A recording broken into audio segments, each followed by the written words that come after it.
Ravik stood on the high ridge with his rifle resting against his chest, staring at the world below him.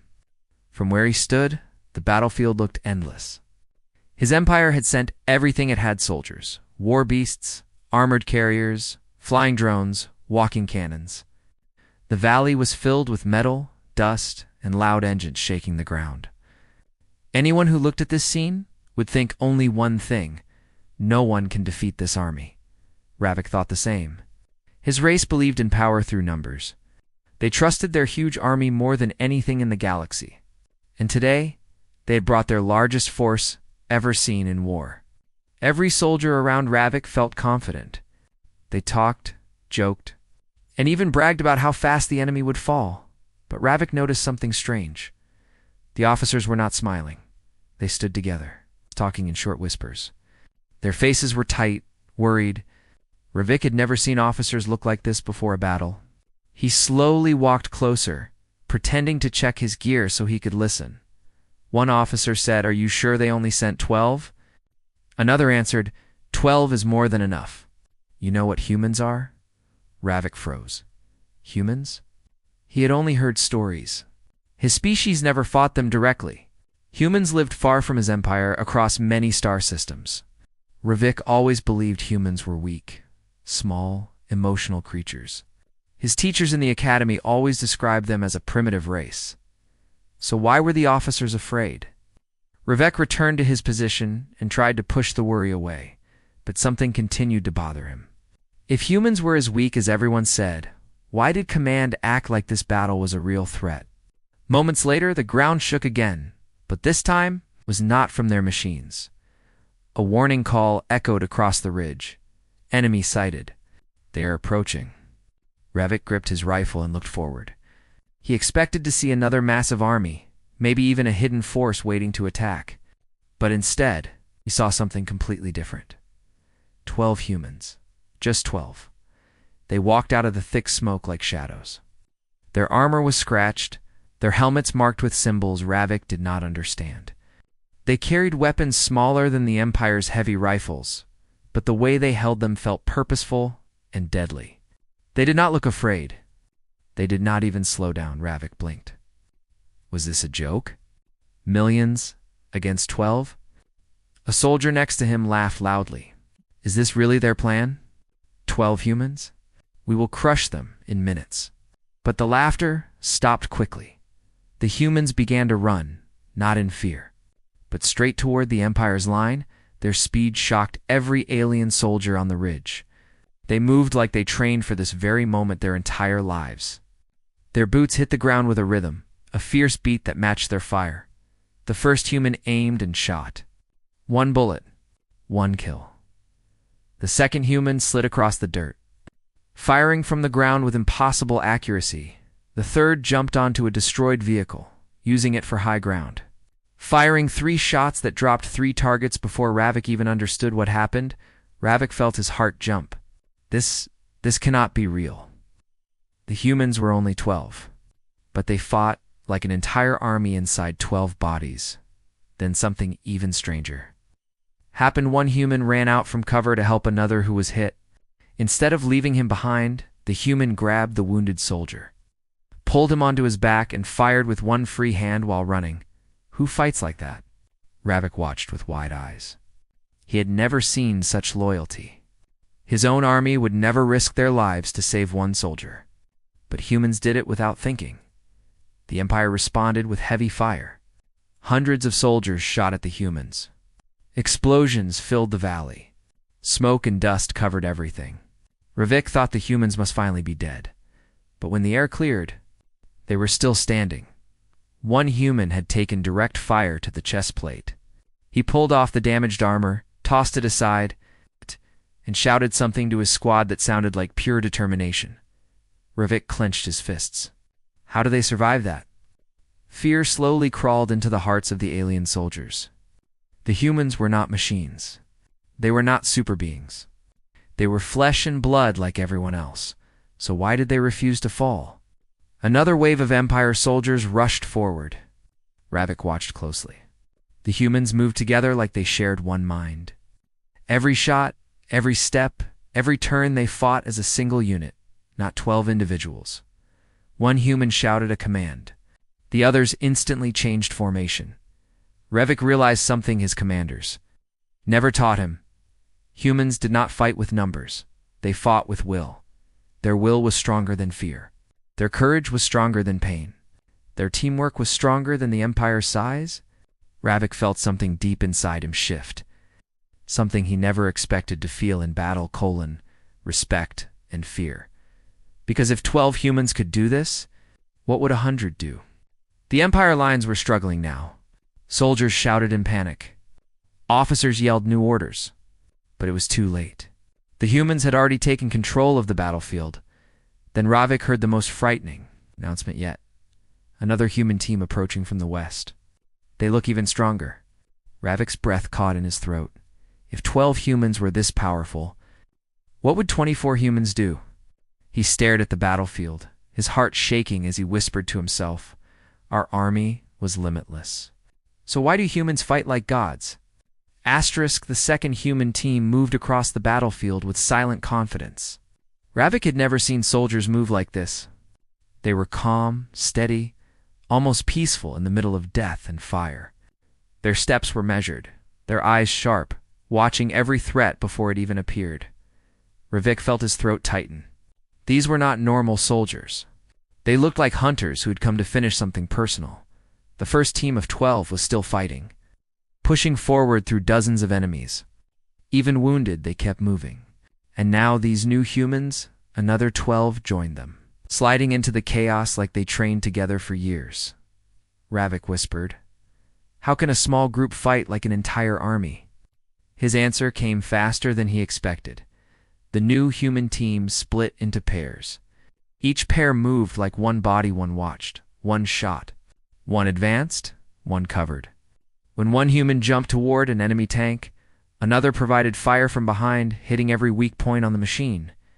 They were working with perfect trust, perfect timing. Revik's army tried to surround them, but the humans reacted instantly.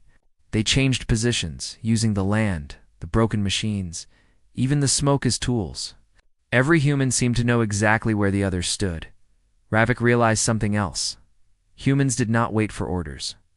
They understood each other without speaking. His own army depended on strict commands. If officers fell, soldiers became confused. But humans did not. They adapted. They made decisions fast. They trusted each other more than they trusted their weapons. Revik had never seen loyalty like this. A loud scream broke the air. An alien child, barely able to walk, had wandered into the battlefield. She had been separated from her family during the explosion earlier. Revik saw her standing alone, crying. Everyone froze, even Revik, but one human did not hesitate. A medic wearing a white band around his arm sprinted toward the child. He ignored the bullets flying past him. He never looked back. He reached the girl, picked her up, and sheltered her with his own body, crawling back behind cover. Revik's eyes widened. A human saving an alien child? This made no sense. No logic. No advantage. No command from any officer. They did it because they cared. Revik felt something strange in his chest. His army would never risk themselves like that. His people were trained to ignore weakness. But humans were different. Their strength came from something deeper than training. It came from their hearts. While Revik was still thinking, the Empire launched its next attack, a squad of massive war machines, tall as towers. With cannons that could melt stone, the ground shook as they approached. Humans cannot stop this, a soldier beside Revik said, but Revik did not reply. He was not sure anymore. The machines fired blazing energy beams. Revik covered his eyes from the bright light. When he looked again, he saw something he would never forget. A single human had climbed onto one of the machines. He had no heavy armor, no shield, no superweapon, just a knife and explosives strapped to his belt. He moved with terrifying determination. Every step risked death, yet he did not stop.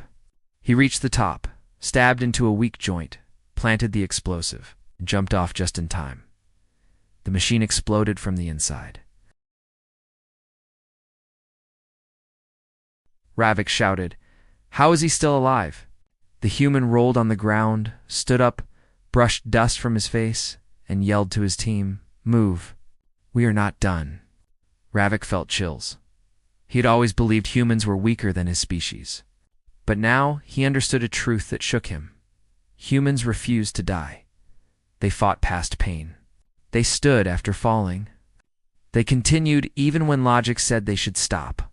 Their will was a force stronger than guns, stronger than fear, stronger than the Empire's giant army. Another human got hit in the leg. He fell, but his teammates arrived instantly. One lifted him. The others formed a circle, protecting him as they retreated to safety. Ravik whispered, "They protect each other more than we protect our empire." Suddenly, the sky darkened. A shadow fell over the battlefield. Ravik looked up and felt his heart turned cold. The Empire's ultimate weapon floated into view, a massive cannon cruiser. Larger than any war machine on the ground. Its energy core glowed with a poisonous purple light. Its beam could erase an entire mountain range in seconds. This weapon was created after studying thousands of alien species. It was built to destroy any enemy, no matter how strong.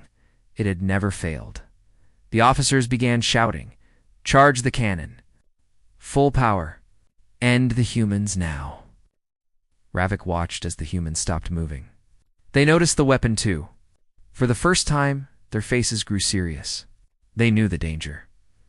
The cannon hummed louder. The energy field around it pulsed like a heartbeat. One officer said loudly, "If humans survive this, we lose the whole war." Vic believed him. The humans stared at the glowing cannon. They exchanged quick gestures, not words. They formed up, braced themselves. They did not run. They did not hide. Ravik's breath trembled. Why were they still standing? Why were they not afraid? Because humans were different. They did not fight for power. They did not fight for empire. They fought for each other and for every life. Even those not their own. Ravik could feel something building inside. It's the humans, something terrifying and inspiring at the same time. The cannon reached full power. The sky flashed. Ravik whispered to himself, "If humans survive this, they truly are gods of war." Asterisk, the sky turned white as the Empire's cannon reached its final charge. Ravik felt the air around him get heavier, almost crushing his chest. The weapon hummed in a deep, chilling rhythm, like a monster breathing before it attacked. Every alien soldier on the ridge went silent. Every commander waited. If anything could destroy humans, it was this. Ravik watched the humans below. They stood in a tight formation, weapons ready, bodies steady. Even wounded humans crawled next to their team, refusing to stay behind. Their leader, a tall human with a scar across his cheek, raised his fist. No fear, no doubt. Only focus. The Empire's cannon released its blast. A giant beam of purple energy shot down like lightning from the sky. The ground cracked, dust exploded upward, and the sound shook Ravik's bones. He covered his face, unable to see anything in the blinding light. When the explosion faded, a thick cloud of smoke covered the entire valley. Nothing inside was visible. No movement, no sound. Just silence. Ravik could barely breathe. Had the humans finally fallen? His legs trembled as he stepped forward. Other soldiers watched too, waiting for the smoke to clear. Hoping to see victory at last, the wind shifted. The smoke slowly drifted away. Ravik's heart stopped. Silhouettes appeared in the dust. Human. Silhouettes, more than before. The humans were still alive. Not. Only alive, they were running straight. At the cannon, Ravik whispered, "This is impossible." The humans' armor was cracked, burnt, even melting in some parts. But they pushed forward with terrifying determination. Their leader shouted, "Give everything you have. Move." The humans spread out with perfect coordination. One group went for the cannon's shield generator. Another climbed toward the core.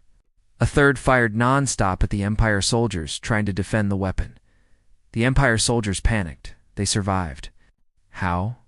They survived. Stop them. Stop them. Ravik did not move. He was stunned into silence, unable to understand how any living being could endure that blast.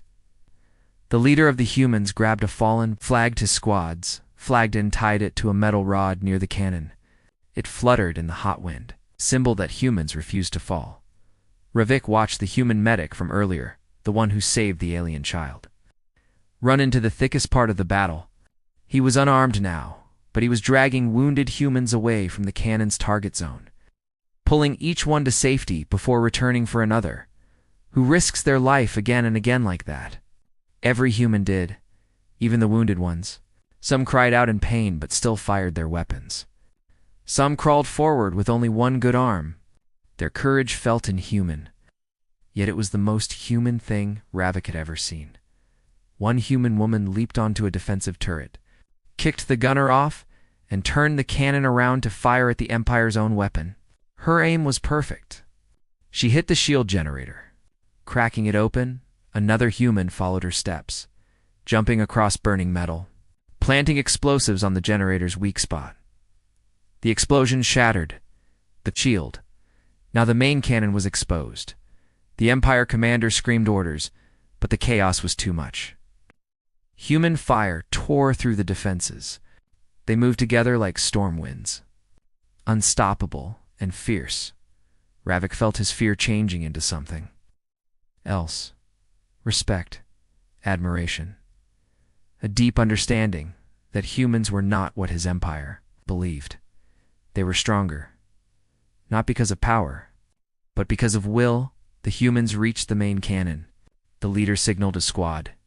They climbed the machine with ropes, knives, and pure survival instinct. Their bodies were bruised, burned, bleeding, but still pushing. Still climbing, when they reached the top, the leader placed a final, explosive charge into the cannon's core. He looked down at his team and shouted, "For every friend we lost today, this ends now." The detonation followed. A massive burst of fire exploded from inside the cannon.